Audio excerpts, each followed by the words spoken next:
Alrighty. Hello everyone. Welcome back. We are doing some voting for this year's Game Awards that will be happening on December 11th, American time, or for me, December 12th. Yeah, I thought we might as well go through what nominations we've got here and then vote for whatever I believe is good or what you guys believe are good. Because some of these games this year, I haven't really played many of them. That's due to just not having the interest into it or not knowing that it was actually out at the time. So we're going to go through it, see what looks good. If you guys have any suggestions on what to play from these nominations, let me know. And we'll go through it. Easy. So we've got the Game of the Year.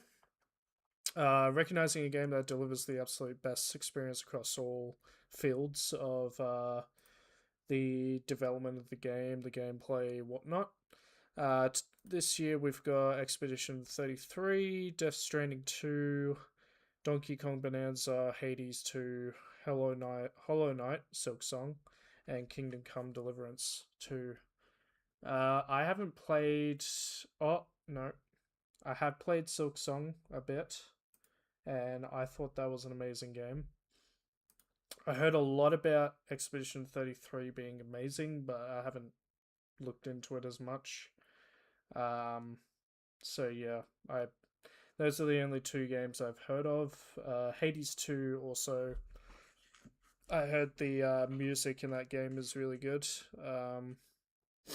But because I haven't played any of the others, I would have to go with Silk Song. But I mean, it's really just whatever anyone likes, really. Best game direction.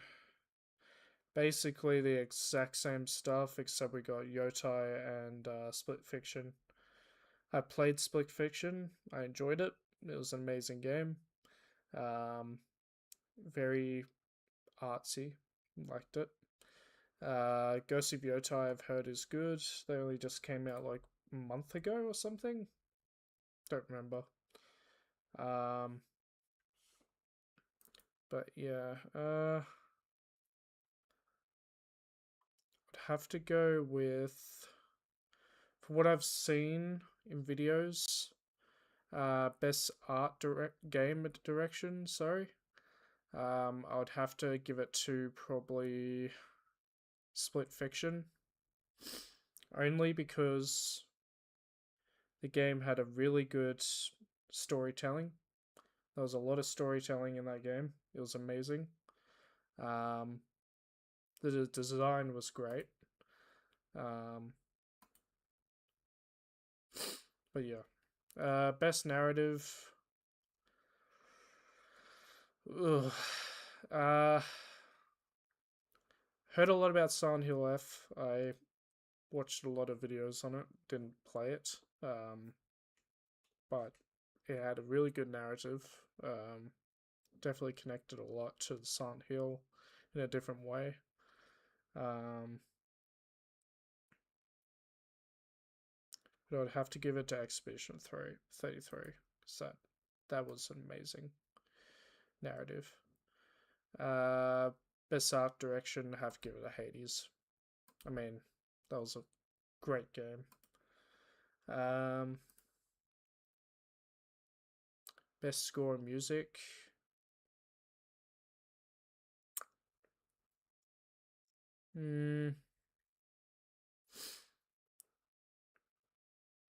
I don't know.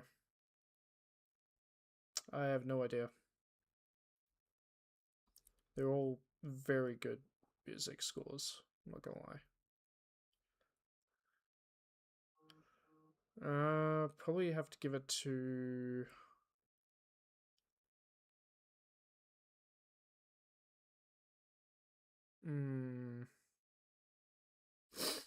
Expedition. Yeah. I've heard that music and it's amazing.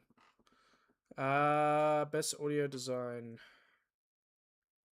Not giving it to Battlefield 6. It's not like it's good audio design, but it doesn't compete to any of these. I would have to give it to Silent Hill because that music, whew, it's nice. Uh, best performance.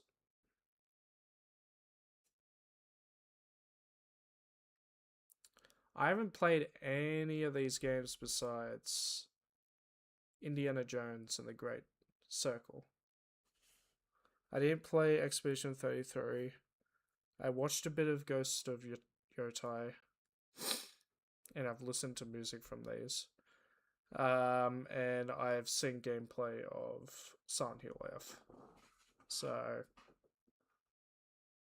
I'm gonna have to get a Choi pick. And at the end of the day, I'm not biased against any of these. I want you guys to know that these are my opinions, mine completely. If there is anyone on this video at the moment who would like to chime in and give criticism about certain games, go for it. I don't mind when it comes to people wanting to, give a choice out to it. But when it comes to innovation and accessibility, I would give it to Doom: The Dark Ages because they had a very easy way to play. It did help a lot. Even though I've played the other Doom games, so it wasn't as bad when playing the game, but yeah, yeah, I'd have to give it to Doom. Games for Impact. Haven't played any of these games. Tell others to vote. Alright, best ongoing. I mean, everyone's gonna say Fortnite or Helldivers 2. Those are like the big ones when it comes to best ongoing. I know a lot of people love the Marvel Rivals games game, so I had a lot of ongoing content coming into it. Fortnite always has fucking content going into it. I mean, it's like microtransaction the game basically. Helldivers 2, it had a fair amount, not as bad. No Man's Sky, haven't even heard a word from them. Final Fantasy 14. Yeah, I heard a few things. I didn't really keep up to it. Best ongoing.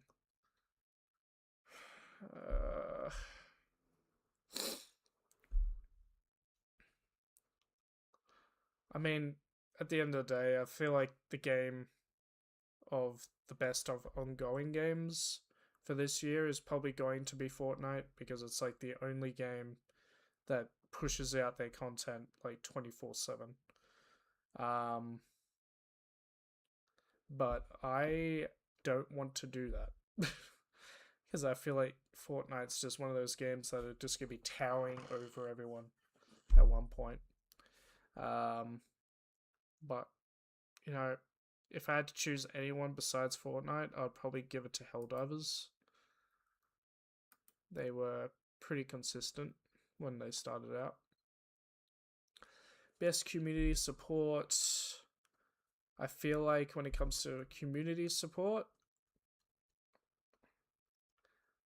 I mean, Fortnite doesn't really give too much about it when it comes to community support. I mean, unlike the islands that can be built by the community, which is nice. Helldivers 2, they're there. I mean, they actually listened to the fans of the game, which was nice. Baldur's Gate 3, loved Baldur's Gate. I would say they were pretty consistent on trying to make the game good for people playing it. Um, but I would probably say Fortnite, only because when it comes to their updates and patches, they actually listen to, well, they listen to their fan base, but they also make sure that there's no bugs per se. At at least I haven't seen many bugs in that game ever since probably like last year. Um, Best independent game, Hollow Knight. Enough said. Best debut indie game. Ah, I heard about this. So there was originally 5 games for this that were nominated. Megabonk was the other one that wasn't on here. That is not on here anymore. They decided to get rid of their nomination only because it's not their first game they've ever made. They didn't consider themselves as a debut indie game. They prefer, because there was a game before Megabonk that came out, which wasn't as widely popular, but yeah. Technically, Dispatch wouldn't be on here in a way because it's made by developers from Telltale Games in a way, but they made their own studio. It is independent. I get it. It's their first game they've made for the studio. I'm probably gonna give it to Dispatch because these 3 other games haven't heard much about, but Dispatch is widely popular at the moment, and I actually enjoyed it. I haven't played it myself, but I enjoyed what it looks like. Mobile games, probably Sonic. I don't know. It's like the only game I've actually heard of. Besides Pretty Derby, that was a weird game. Best VR and AR game. Yeah. I've only seen 2 of these games so far, and that was Deadpool and Alien. Deadpool looks fun, so I'm gonna go with Deadpool. Best action game? I would give it to Battlefield 6 because they have majorly come back ever since EA kind of fucked it up, even though EA is still part of them. I mean, ever since Battlefield 1 or 5, I believe it was, it just went downhill. And Battlefield 6 has just reclaimed that title of being a good Battlefield game, so.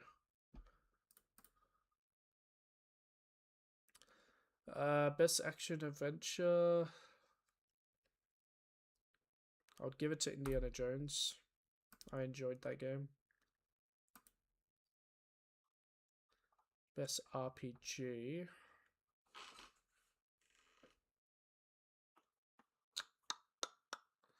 I have no idea.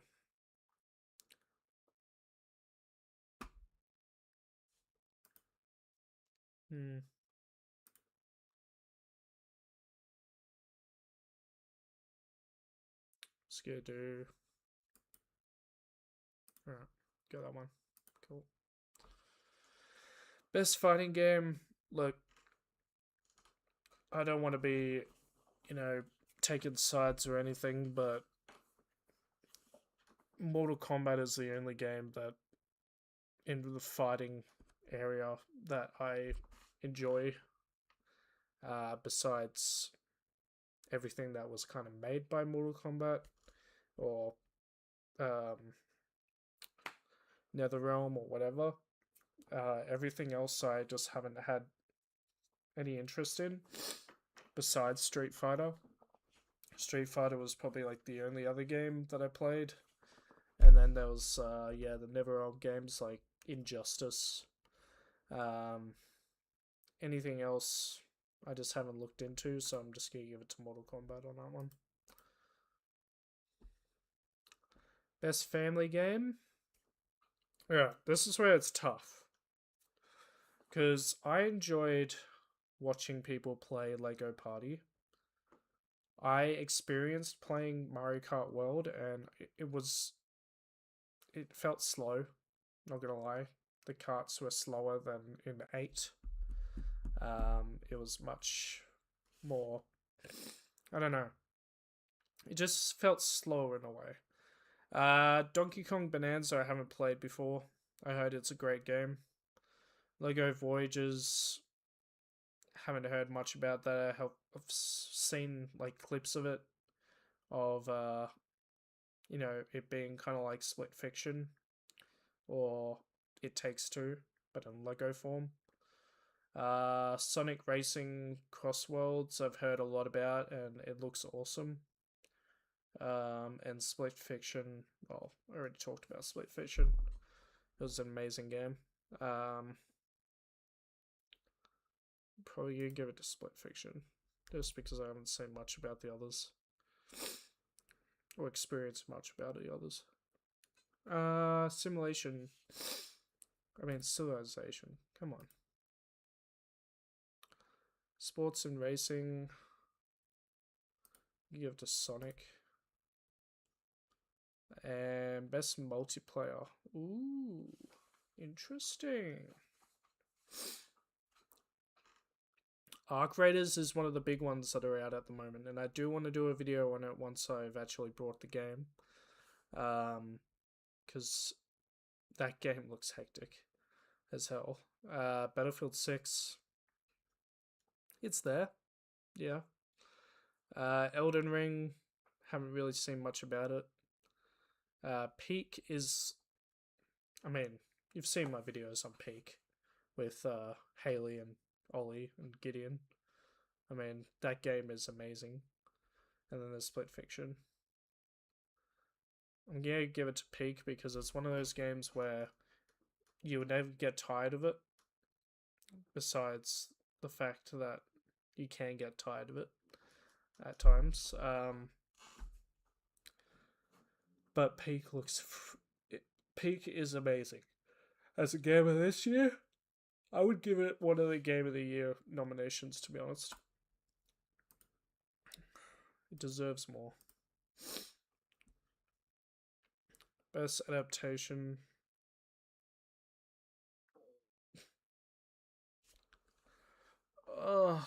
These nominations this year is not amazing.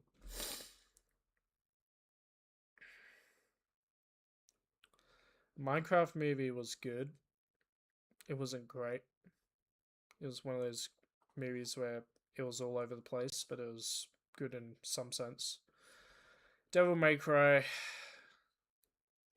Saw seen parts of it, and I've always been a fan of Devil May Cry.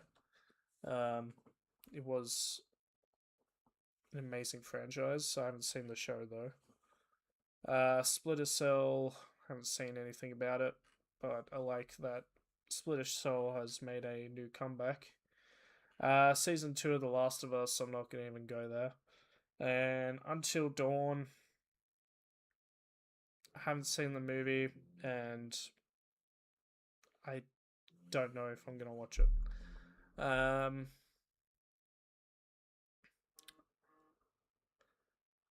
mean, all I can think about is just Devil May Cry, really.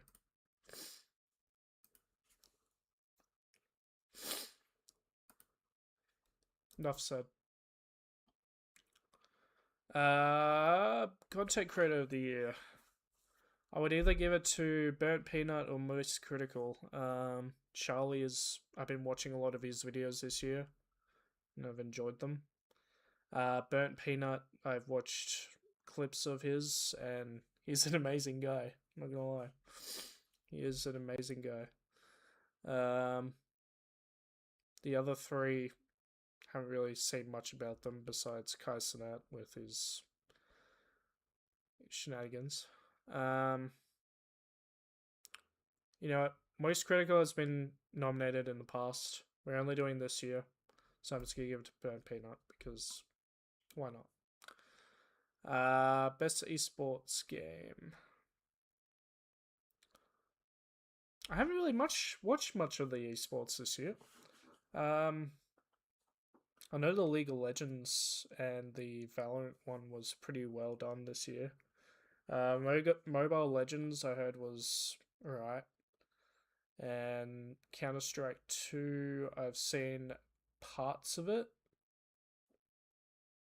kind of, and Dota 2 didn't really see much of it. Yeah, you give it to Valorant this year. That's only just a choice.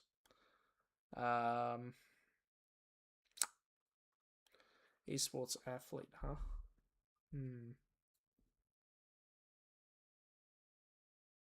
Probably gonna give it to Brock. He was pretty good in Valorant. Vitality.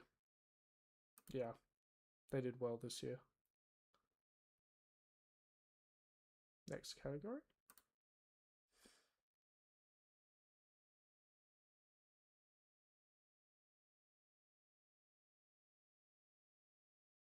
Okay, cool.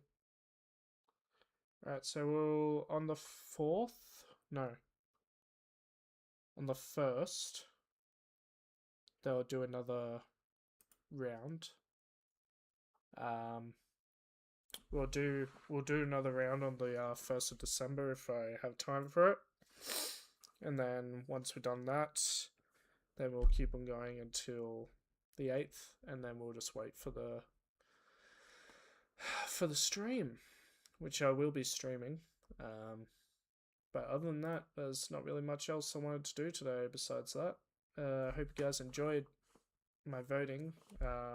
Like I said, it was only my opinion on things, nothing else. It was pretty interesting this year. I mean, it wasn't as good as other years, I would say. I mean, it was pretty bland when it came to gaming, besides Peak and, you know, Arc Raiders or anything like that. But I hope next year, I mean, with GTA 6 and hopefully GTA 6, fucking hell, and all the other games coming out next year, hope that goes pretty well. But other than that,